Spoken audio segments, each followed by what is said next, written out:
As being a pole instructor, my favourite thing about teaching is literally seeing these girls come in the door and they come in with really long shorts, really long sleeves. They don't want to get any skin out. They're nervous, they're shaking, and then as the weeks go on, their shorts get a little bit shorter, their tops get a little bit, and then suddenly they're loving it. They're not bothered about having their stomach out. They're not bothered about having their legs out. And I see so much of it, so I can't see a negative effect on people.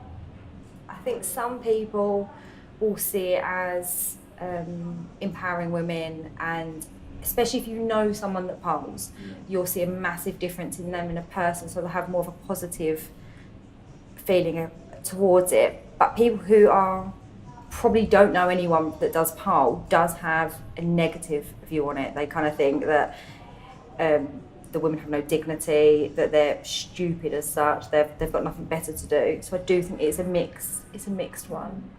So when I first opened it as just a general pole school. It was just a pole school like any of the other ones in the area. I then come to realise actually people come to me because I'm a plus size poler. People come because of the atmosphere. People come because they feel included and they feel like it is for any age, any height, any size, and we just don't judge people. So it's evolved in the way that now I realise that's why we're different to other pole schools. I mean, every pole school is inclusive for everyone, but people have this view to pole that you have to be skinny, you have to be fit, you have to be athletic. And I think because they see me as a plus size poler, it has that different view on it. I've always wanted to pole dance since I was probably about 16.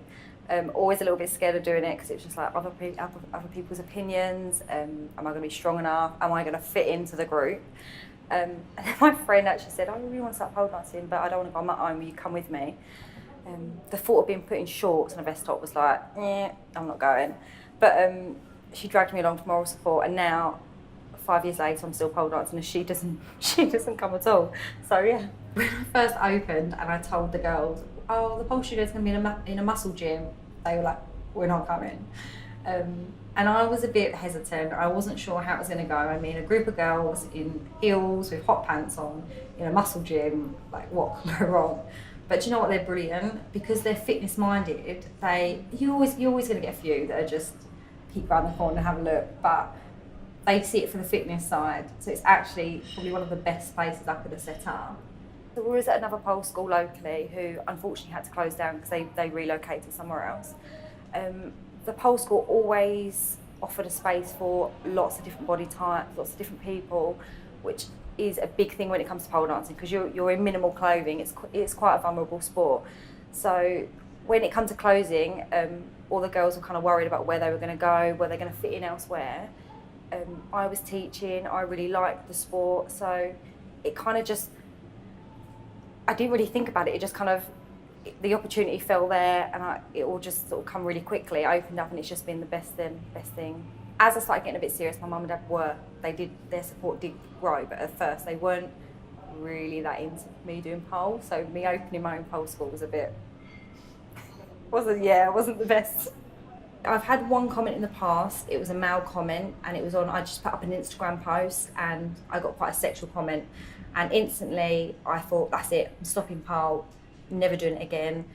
And I let it get me down until I spoke to my friends, and they were like, hang on a second, this is just one narrow-minded person.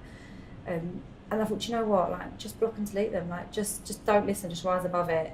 You have got to be a little bit thick-skinned with the sport, I do think so. But if it's your passion, you've just got to get on with it.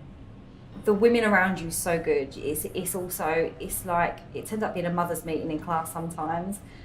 It's supportive, and there's always something new to try, and it's like a goal. So instead of just going, oh, I've run for an extra minute today, or I've lifted an extra kilogram, you'll have one move, and it's like you're fixated until you get that. And then you can post it on Instagram, you can post it on Facebook, and it's just addictive. I want to move into body confidence, so I want to expand it. So it's not just, you haven't got to be the strongest poler, you haven't got to be flipping around and all this crazy pole stuff. I just want people to feel good for who they are, good for who they are. So I want to move into the body positivity, wellness programming. So it's more like mindfulness and everything, rather than you have to be the fittest person in the room. And then the last question is, Do you see pole fitness as something you will be doing for a long time? Yeah, 100% forever. If I have kids, they'll be doing it. They'll be straight on the pole. Straight away. Cool. I don't know. Question for that?